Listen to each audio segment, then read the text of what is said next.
Hello दोस्तों, स्वागत है आप सभी का अपने YouTube चैनल मैथ्स की नई दुनिया में। दोस्तों, आज का यह वीडियो आप लोगों के लिए बहुत ही खास होने वाला है अगर आप इसमें बोर्ड का एग्जाम देने वाले हैं तो, क्योंकि इस वीडियो में आप क्लास 10 का ऑल इम्पोर्टेंट फार्मूला एक ही वीडियो में आपको मिलेगा।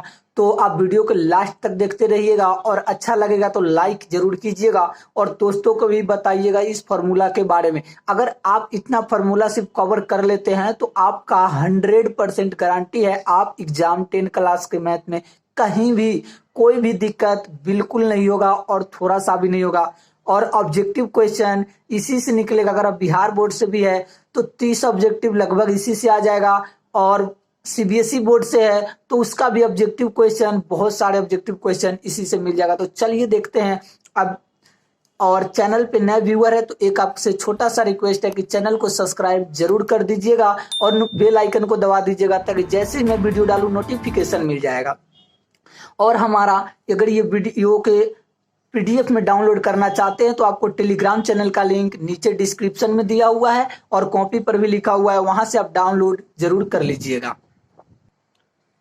हमारा चैप्टर नंबर फर्स्ट जो रियल नंबर है उसका फार्मूला, पहला फार्मूला है यूक्लिड विभाजन प्रमेय।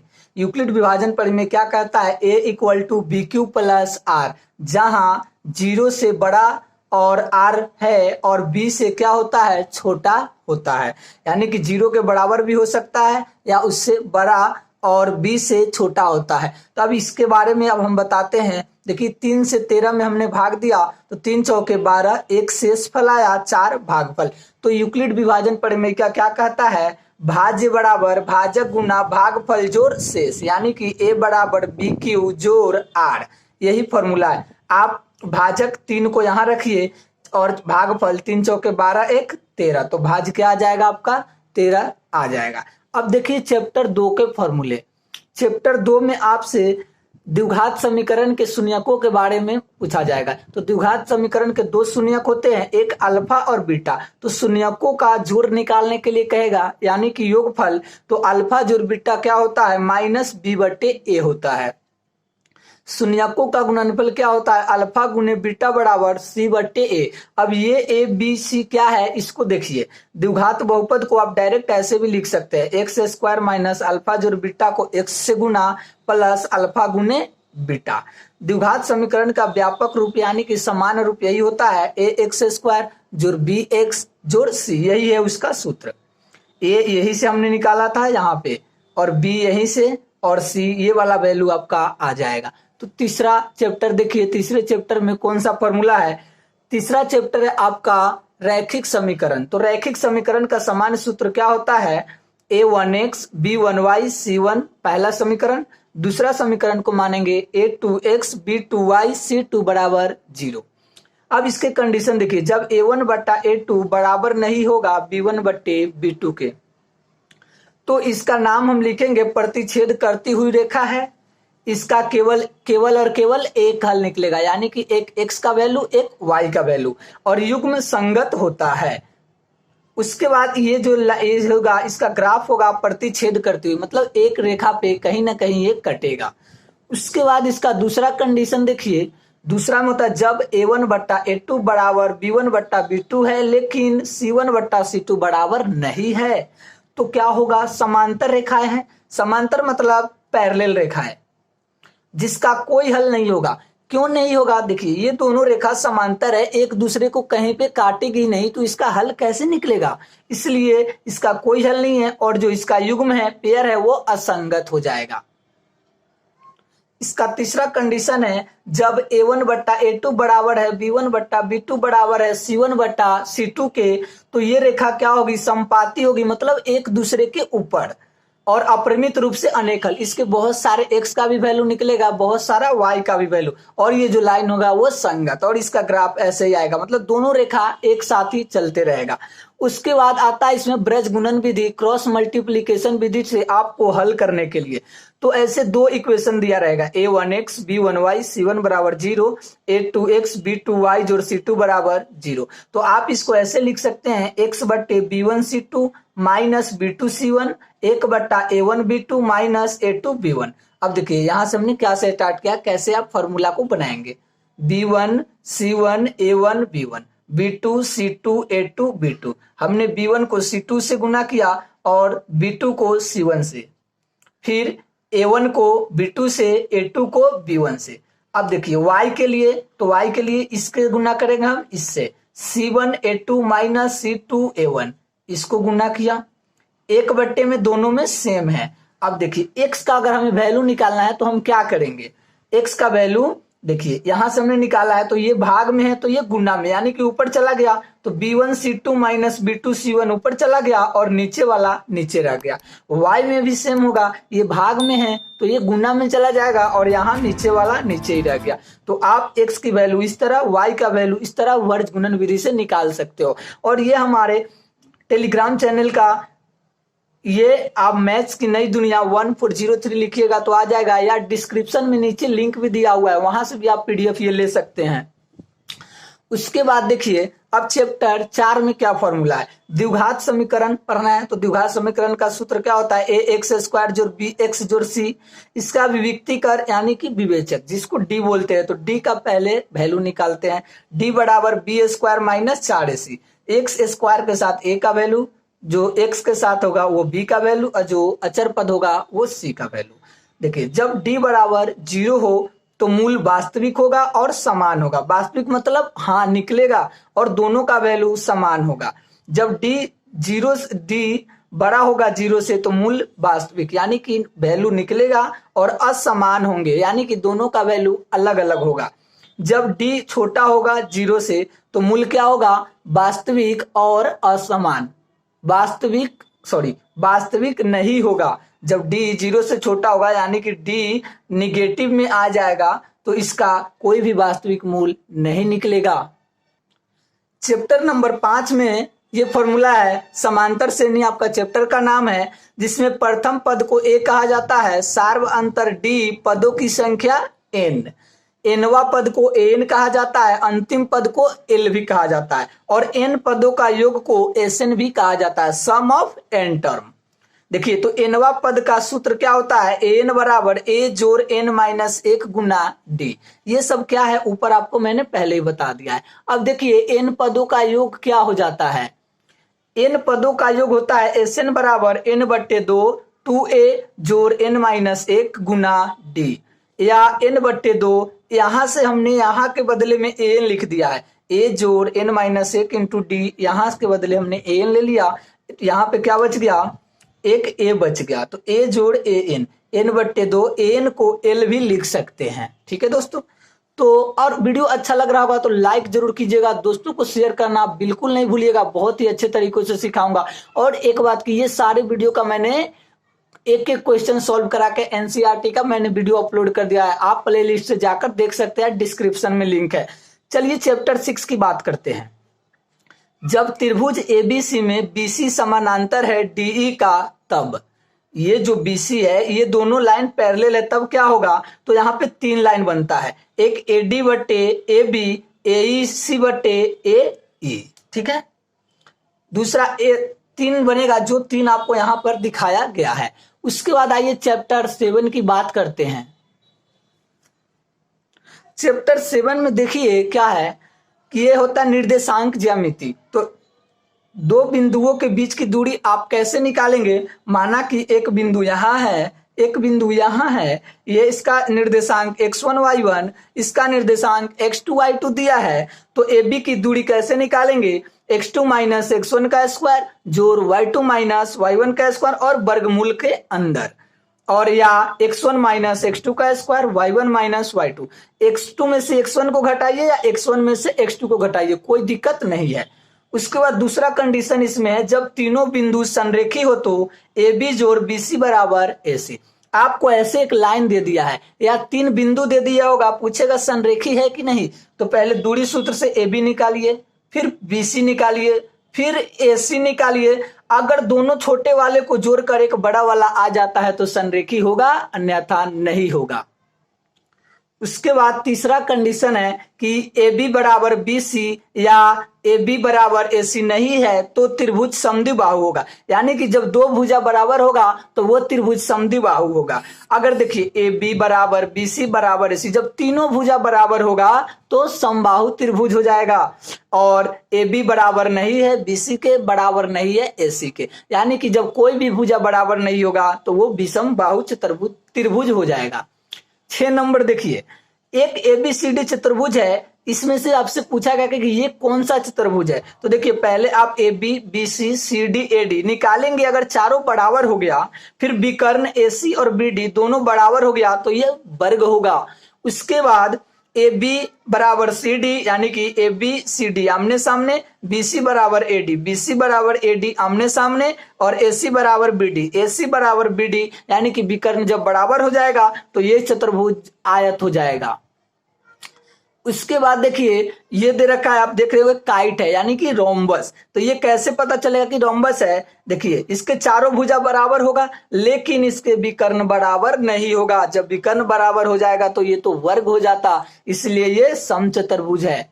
इसके बाद विभाजन सूत्र हमें पढ़ना है। तो विभाजन सूत्र देखिए क्या है। एक देखिए ये आपको लाइन दे देगा, ए का निर्देशांक भी दे देगा, बी का भी निर्देशांक दे देगा। आपसे बोलेगा ये जो सी बिंदु है ये m1 अनुपात m2 में बांटता है, तो एक्स वाई का निर्देशांक निकालिए। तो x का निर्देशांक होता है m1 x2 जोड़ m2 x1 बट्टा m1 जोड़ m2। ठीक है, अब y का निर्देशांक भी निकालिएगा इस y का, तो m1 y2 m2 y1 m1 जोड़ m2। यहाँ आपको थोड़ा ध्यान दीजिए, यहाँ नीचे वाला दोनों का सेम है। यहाँ x निकालना है तो x रख दीजिए, y निकालना है तो y रख दीजिए। उसके बाद मध्य अनुपात का जो फॉर्मूला है उसको भी आप थोड़ा देख लीजिए। मध्य अनुपात का मतलब होता है बिल्कुल बीच में, बिल्कुल। तो देखिए इसका निर्देशांक कैसे निकलेगा, आपको ए का निर्देशांक देगा, बी का, इसका पूछेगा तो क्या कीजिएगा, एक्स वाले को जोड़ दीजिएगा, 2 से भाग दीजिएगा तो इसका निकल जाएगा। y का निकालने के लिए इसका जोड़ दीजिएगा, 2 से भाग दे दीजिएगा तो y का निकल जाएगा। तीसरा देखिए त्रिभुज का क्षेत्रफल। त्रिभुज का क्षेत्रफल 1/2 x1 y2 माइनस y3 जोड़ x2 y3 minus y1 plus x3 y1 minus y2 और ये ब्रैकेट क्लोज, ये त्रिभुज का क्षेत्रफल होगा। अब देखिए यहाँ एक बार और आपसे पूछा जाएगा, तीनों बिंदु संरेखी है तो त्रिभुज का क्षेत्रफल 0 होता है। यहां से लेकर के और यहां तक ये त्रिभुज का क्षेत्रफल क्या है, त्रिभुज का क्षेत्रफल है और 0 होगा, तभी ये बिंदु संरेखी होगा। अब देखिए चैप्टर 8वां ये है त्रिकोणमिति। सबका मैंने एनसीईआरटी का सॉल्यूशन डाल दिया है, आप प्ले लिस्ट जाकर एक बार जरूर चेक कीजिएगा या डिस्क्रिप्शन में भी लिंक दिया हुआ है। तो त्रिकोणमिति का साइन थीटा क्या होता है, p/h, cos theta b/h, tan theta p/b, यानी कि इसका ट्रिक होता है लाल बट्टे कक्का, लंब बट्टे कर्ण साइन थीटा, आधार बट्टे कर्ण कॉस थीटा, लंब बट्टे आधार ये होता है टेन थीटा। मैंने 3 ट्रिक से आपको समझाया है वीडियो में, देखिएगा तो। कॉसेक थीटा देखिए ये उसके उल्टा यानी कि कर्ण बट्टे लंब। सेक थीटा, एच का मतलब यहां पर कर्ण है, आप लिख लीजिएगा, एच का मतलब कर्ण है, बी का मतलब आधार यानी कि बेस है, और पी का मतलब लंब है। ठीक है, अब देखिए कॉट थीटा b/p हो जाएगा। पाइथागोरस प्रमेय क्या कहता है कि कर्ण बराबर लंब का स्क्वायर जोड़ आधार का स्क्वायर वर्गमूल में, या तो अगर हमें p निकालना है तो कर्ण का स्क्वायर में से आधार का स्क्वायर घटा दीजिएगा वर्गमूल में तो p निकल जाएगा, b निकलेगा तो square root h square minus p square. अब आइए देखते हैं त्रिकोणमिति की जो टेबल होता है ना, आप लोग कहते हैं बहुत हार्ड है, उसका देखिए कैसा ट्रिक है। आप वीडियो देखिएगा तो इतने हंसी मजाक तरीकों से मैंने पढ़ाया कि आपको जिंदगी भर नहीं भूलिएगा। तो देखिए संख्यात्मक मान सारणी 0 degree, 30 degree, 45 degree, 60 degree, 90 degree ये स्टैंडर्ड वैल्यू है। तो साइन 0 का वैल्यू 0, साइन 30 का वैल्यू 1/2, साइन 45 का 1/√2, साइन 60 का √3/2, साइन 90 डिग्री का वैल्यू 1 होता है। अब कॉस थीटा देखिए कैसे निकल जाएगा आसानी से। कॉस थीटा 90 डिग्री वाला वैल्यू यहाँ लाइए, इसको यहाँ लाइए, इसको यहाँ, इसको यहाँ, इसको यहाँ, cos थीटा का वैल्यू आपका बिल्कुल आ गया। अब tan थीटा देखिए, tan 0/1 0, इस दोनों को बटा कीजिएगा, नीचे से नीचे कट जाएगा 1/√3, और tan 45 का वैल्यू ये दोनों कटेगा 1। और कैसे होगा ये आगे भी एक फॉर्मूला भी बताऊंगा आपको। tan 60 डिग्री √3 और tan 90 डिग्री 1/0, 1/0 हमेशा इन्फिनेटिव होगा। किसी भी संख्या को आप 0 से भाग दीजिएगा इन्फिनेटिव हो जाता है। अब देखिए कोसेक थीटा, तो देखिए कोसेक थीटा क्या कीजिएगा, 0 का उल्टा इन्फिनेटिव, और इसका उल्टा क्या 2, इसका उल्टा √2, इसका उल्टा 2/√3, इसका 1। कैसे होता है तो आपको बता दूं एक बात कि साइन थीटा का उल्टा कोसेक थीटा होता है, कोस थीटा का उल्टा सेक थीटा होता है, और टेन थीटा का उल्टा कोट थीटा होता है। इसके बाद आप सेक थीटा कोट थीटा समझ गए होंगे इसमें का। अब आइए कुछ एप्लीकेशन जो आपको यूज करके वैल्यू बहुत ही जल्दी निकाल सकते हैं। साइन स्क्वायर थीटा जो कोस स्क्वायर थीटा का वैल्यू 1 होता है, तो साइन स्क्वायर थीटा की जगह पे क्या होगा, इसको इधर लेके जाएंगे तो 1 - कोस स्क्वायर थीटा। और जब साइन थीटा निकालेंगे तो इधर से स्क्वायर हटेगा, वर्ग हटेगा, तो यहाँ पे वर्गमूल लगता है, तो वर्गमूल 1 - cos square theta. Cos square theta निकालेंगे तो 1, और ये इधर जाएगा तो माइनस साइन स्क्वायर थीटा, तो कोस थीटा क्या होगा, वर्गमूल 1 - साइन स्क्वायर थीटा। अब देखिए sec square theta minus tan square theta बराबर 1 है, तो सेक स्क्वायर थीटा क्या होगा, ये माइनस इधर जाएगा तो 1 + टेन स्क्वायर थीटा, और सेक थीटा का वैल्यू क्या हो जाएगा, यहां से स्क्वायर हटेगा तो इसके नीचे वर्गमूल लग जाता है। यहाँ देखिए टेन स्क्वायर थीटा का वैल्यू सेक स्क्वायर थीटा -1 होता है, और टेन थीटा का वैल्यू क्या हो जाएगा, जब स्क्वायर हटाएंगे तो यहाँ पे वर्गमूल लग जाता है, सेक स्क्वायर थीटा -1। अब आप एक और एप्लीकेशन है, cosec square theta minus cot square theta बराबर 1, कोसेक स्क्वायर थीटा बराबर 1 + coat square theta, cosec theta बराबर 1 + कोट स्क्वायर थीटा। अब आपके दिमाग में एक क्वेश्चन आ रहा होगा, सर इतना फॉर्मूला है कैसे रटे, इसको कैसे याद करें। बिल्कुल सही बात है, ज्यादा है, लेकिन ऐसा नहीं है कि याद नहीं होगा। आप जो काम सोच सकते हैं वो कर भी सकते हैं। तो क्या कीजिए, आप इस फॉर्मूले को लेकर जहां पे आप पढ़ने बैठते हैं वहां पे इसको चिपकाइए, 2 बार 3 बार लिखिए, खुद याद हो जाएगा। कोट स्क्वायर थीटा बराबर कोसेक स्क्वायर थीटा -1, तो कोट थीटा बराबर वर्गमूल कोसेक स्क्वायर थीटा -1 होता है। अब देखिए साइन थीटा को कोसेक थीटा के साथ गुना कीजिएगा तो 1 आएगा, तो साइन थीटा क्या होगा, यहाँ गुना में है तो 1/कोसेक थीटा, भाग में, और कोसेक थीटा क्या हो जाएगा, 1/साइन थीटा। कोस थीटा गुने सेक थीटा बराबर 1, तो कोस थीटा क्या होगा, 1/सेक थीटा। सेक थीटा क्या हो जाएगा, 1/कोस थीटा। टेन थीटा को कोट थीटा के साथ गुना कीजिएगा तो 1 आएगा, तो टेन थीटा क्या हो जाएगा, 1/कोट थीटा, क्योंकि गुना में है तो भाग में। कोट थीटा क्या होगा, गुना में है तो टेन थीटा भाग में चला आएगा। उसके बाद देखिए पूरक कोण, कंप्लीमेंट्री एंगल इसे कहते हैं। तो साइन 90 में से थीटा घटाएंगे cos theta, cos 90 - theta sine theta, tan 90 - theta cot theta, cot 90 - theta tan theta. अब कंफ्यूज मत होइएगा, ये थीटा कहां से आया, यहाँ जो आप माइनस कर रहे हैं ना वही थीटा यहाँ आ जाता है। सेक 90 डिग्री - थीटा कोसेक थीटा, और कोसेक 90 - थीटा सेक थीटा के बराबर होता है। अब देखिए साइन कोस में चेंज होता है, कोस साइन में, टेन कोट में, कोट टेन में, कोसेक सेक में, सेक कोसेक में। और दोस्तों अच्छा लग रहा होगा तो लाइक जरूर कीजिएगा, और कमेंट भी जरूर कीजिएगा। नए व्यूअर है तो सब्सक्राइब जरूर कर दीजिएगा। टेलीग्राम चैनल मैथ्स की नई दुनिया 1403 से भी आप जुड़कर इसका PDF डाउनलोड कर सकते हैं। चैप्टर 9 का ऐसे कोई ट्रिक नहीं है, लेकिन मैंने एक ट्रिक आपको बताने जा रहा हूं जो आपको ऑब्जेक्टिव क्वेश्चन में बहुत ही ज्यादा मदद करेगा। तो देखिए एक उन्नयन कोण जो ऊपर की तरफ देखते हैं, अवनमन कोण जो ऊपर से नीचे की तरफ बनता है। इसमें देखिए त्रिभुज ऐसे बनेगा, अगर 30 डिग्री 60 डिग्री 90 डिग्री ऐसा ही समकोण त्रिभुज बनेगा, तो उसमें जो 30 डिग्री वाला का वैल्यू अगर 1 होगा तो 60 डिग्री का वैल्यू √3 होगा, और 90 डिग्री का वैल्यू 2 होगा। मैंने एक उदाहरण से समझाया है कि देखिए अगर 30 डिग्री का वैल्यू 12 है तो 60 डिग्री का 12√3, और 90 डिग्री का 12 को 2 से गुना कर दिया 24। या एक ऐसा भी त्रिभुज बन सकता है, एक कोण 45, दूसरा कोण 45, तीसरा कोण 90 डिग्री, क्योंकि त्रिकोणमिति में तो हमेशा यही त्रिभुज बनेगा समकोण त्रिभुज। तो अगर एक एक रूट 2a अनुपात में होता है, जैसा देखिए ये 45 डिग्री है, इसके सामने वाला एक, ये 45, इसके सामने एक, और ये 2। अब एक के जगह अगर हम यहाँ पे देखिए 5 रखेंगे तो क्या होगा, ये भी 5 हो जाएगा, और जब इसको 5 से गुना करेंगे तो 5 स्क्वायर रूट 2 हो जाएगा दोस्तों। अब देखते हैं chapter number 12, area related to circle. देखिए ये एक वृत्त है, इसकी ओ से लेकर बी तक के भाग को त्रिज्या कहते हैं। जब दो त्रिज्याओं को नीचे की तरफ काट देते हैं, एक घर बन जाता है दो त्रिज्या से, उसे त्रिज्य खंड कहते हैं। ये आधा वृत्त है तो अर्धवृत्त। और एक ऐसी लाइन जो सेंटर से पास होती है और वृत्त के दो भागों को छूती है, उससे व्यास कहते हैं। एक ऐसा लाइन जो वृत्त के कहीं भी खींचा जा सकता है और वृत्त के दो भागों को छूता है, लेकिन इस बिंदु से नहीं जाना चाहिए, वो वृत्त खंड कहलाता है। बड़ा वाला दीर्घ वृत्त खंड, छोटा वाला लघु वृत्त खंड।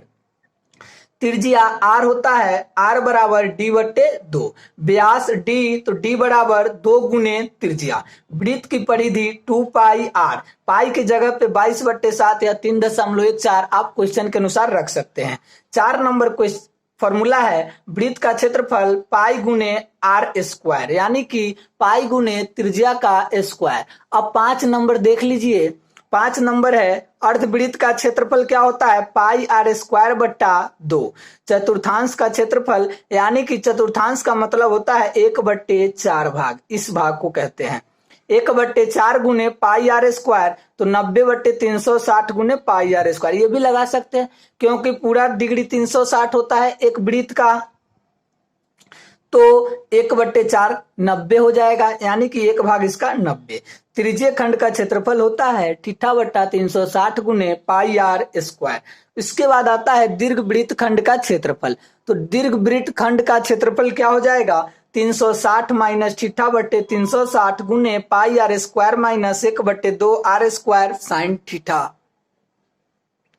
डी व्यास वाले वृत्त का परिमाप या परिधि क्या होता है, पाई इंटू डी, या अगर त्रिज्या रहता तो 2 पाई आर। अर्धवृत्त का परिमाप क्या होता है, पाई आर प्लस 2 आर। देखिए ये अर्धवृत्त है, तो ये पूरा तो पाई आर हो गया, और एक आर ये 2 आर, तो आर कॉमन लीजिएगा, पाई प्लस 2। इसके बाद देखिए ये हो गया त्रिज्य खंड की चाप की लंबाई θ/360 गुना 2 पाई आर। उसके बाद देखिए 12 नंबर में है, चक्का द्वारा एक पूर्ण चक्कर में लगाने में चक्कर में तय की गई दूरी क्या होता है, तो चक्का का परिमाप, अगर गोल चक्का है तो परिधि। इकाई समय में पूर्ण चक्रों की संख्या क्या होती है, इकाई समय में तय दूरी बट्टे परिधि, तय दूरी बट्टे परिधि। 13 नंबर देखिए घन का कुल चैप्टर नंबर 13 का है, घन का कुल पृष्ठ क्षेत्रफल 6 गुने भुजा का स्क्वायर या 6a स्क्वायर। घन का पार्श्व पृष्ठ क्षेत्रफल 4 गुने भुजा स्क्वायर। घन का आयतन होता है भुजा क्यू या ए क्यू। घन का कुल पृष्ठ क्षेत्रफल, घनाभ का कुल पृष्ठ क्षेत्रफल 2 गुने एल बी, यानी कि लंबाई गुने चौड़ाई, चौड़ाई गुने ऊंचाई, जोड़ ऊंचाई गुने लंबाई। हमने हिंदी इंग्लिश में लिख दिया, कभी कभी आप एल बी एच भी पढ़ लेते होंगे, इसीलिए घनाभ का पार्श्व पृष्ठ क्षेत्रफल 2 गुने लंबाई जोड़ चौड़ाई गुना ऊंचाई। पार्श्व पृष्ठ का मतलब सिर्फ चारों दीवार का होता है। घनाभ का आयतन लंबाई गुने चौड़ाई गुना ऊंचाई। घनाभ के विकर्ण कैसे निकालेंगे, लंबाई स्क्वायर जोड़ चौड़ाई स्क्वायर जोड़ ऊंचाई स्क्वायर का वर्गमूल निकाल देंगे।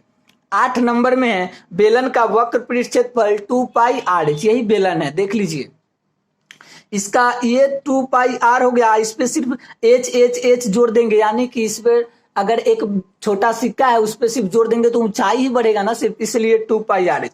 बेलन का संपूर्ण पृष्ठ क्षेत्रफल 2 pi R into R plus H होता है। बेलन का आयतन पाई आर स्क्वायर एच होता है। यहाँ देखिए, क्योंकि देखिए पाई आर स्क्वायर इसका क्षेत्रफल और इसके ऊपर सिर्फ एच बढ़ रहा है, और इसको 1 पाई आर स्क्वायर और इसको जोड़ दीजिए। गोला का पृष्ठ क्षेत्रफल 4 पाई आर स्क्वायर, अर्धगोला का पृष्ठ क्षेत्रफल 3 पाई आर स्क्वायर, अर्धगोला का वक्र पृष्ठ क्षेत्रफल 2 पाई आर स्क्वायर। तो ये देखिए ये 4 पाई आर स्क्वायर, अर्धगोला का 2 पाई आर स्क्वायर, लेकिन अर्धगोला का पृष्ठीय क्षेत्रफल नहीं, ये कुल पृष्ठ क्षेत्रफल है। यहाँ पे वक्र मतलब सिर्फ बाहर का, और कुल दिया है तो 3 पाई आर स्क्वायर। कैसे, तो यहाँ से यहाँ का 2 है और 1 पाई आर स्क्वायर ये भी तो होगा। उसके बाद गोले का आयतन 4/3 पाई आर क्यू। अर्धगोला का आयतन 2/3 पाई आर क्यू। शंकु का पृष्ठ क्षेत्रफल पाई आर एल, पाई आर एल इसका वक्र पृष्ठ और नीचे वाले भाग का क्षेत्रफल पाई आर स्क्वायर, तो pi R into L plus R. शंकु का वक्र पृष्ठ क्षेत्रफल पाई आर एल होता है और शंकु का आयतन 1/3 पाई आर स्क्वायर एच होता है। एल का वैल्यू स्क्वायर रूट वर्गमूल में R square plus H square, जबकि एच का वैल्यू वर्गमूल में L square minus R square करेंगे तो निकल जाएगा। अब देखिए छिन्नक, छिन्नक क्या होता है, बाल्टी देखा है आपने, बिल्कुल। छिन्नक का कुल पृष्ठ क्षेत्रफल पाई एल, एल तिर्यक ऊंचाई, आर बड़ा त्रिज्या और छोटे वाले आर छोटा त्रिज्या plus pi R square plus R square. यहाँ पे आपको एक छिन्नक दिख रहा है, नीचे वाला भाग बड़ा है तो बड़ा त्रिज्या, ये छोटा त्रिज्या। छिन्नक का वक्र पृष्ठ क्षेत्रफल pi L R plus R. छिन्नक का आयतन 1/3 पाई एच, बड़का का R square small R square R into R, दोनों रेडियस ही है। और नोट कीजिएगा एल इक्वल टू यहाँ होता है H square plus capital R minus small R का होल स्क्वायर। दोस्तों अगर अच्छा लग रहा होगा तो एक लाइक जरूर कीजिएगा और वीडियो को लास्ट तक देखिए। 14 नंबर चैप्टर है सांख्यिकी। माध्य कैसे निकलता है, सिग्मा एफ एक्स बटे सिग्मा एफ आई। एफ क्या है, बारंबारता की संख्या, एक्स क्या होता है, वर्ग चिन्ह। माध्य क्या है, एल जोड़ एन बटे 2 माइनस सी एफ बटे एफ गुने एच या आई, यानी कि ये वर्ग अंतराल, ये कुल बारंबारता की संख्या, एल माध्यक वर्ग की निम्न सीमा और सी एफ क्या होता है, संचयी बारंबारता से ठीक पहले वाले वक्र की संचयी बारंबारता। बहुलक एल जोड़ F1 minus F4 2F1 minus F4 minus F2 गुने H या I। F1 क्या होता है, बहुलक वर्ग की बारंबारता, ये पहले की और ये उसके बाद की। एक बहुलक का फॉर्मूला ये भी है 3 गुना माध्यक माइनस 2 गुने माध्य। इसके बाद आप ये प्रायिकता का फॉर्मूला कुछ देख लीजिए और इसमें कुछ नोट भी है कि प्रायिकता बराबर घटना घटित होने की संख्या कुल घटनाओं की संख्या, number of event total event. एक सिक्के में कुल घटना की संख्या 2 होती है, जबकि एक पासा में लूडो की गोटी में 6 होता है। 2 पासा में अगर एक साथ उछाले तो 36 आएगा। एक ताश की गड्डी में कुल पत्ते की संख्या 52 होती है, जिसमें फेस कार्ड चेहरा वाला 12 होता है।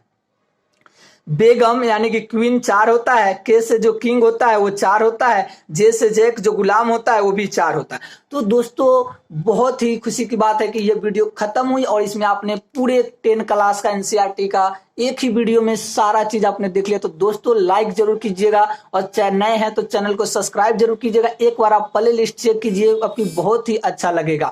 तो thank you watching for this. आप सभी लोगों का इतना टाइम देने के लिए बहुत बहुत धन्यवाद।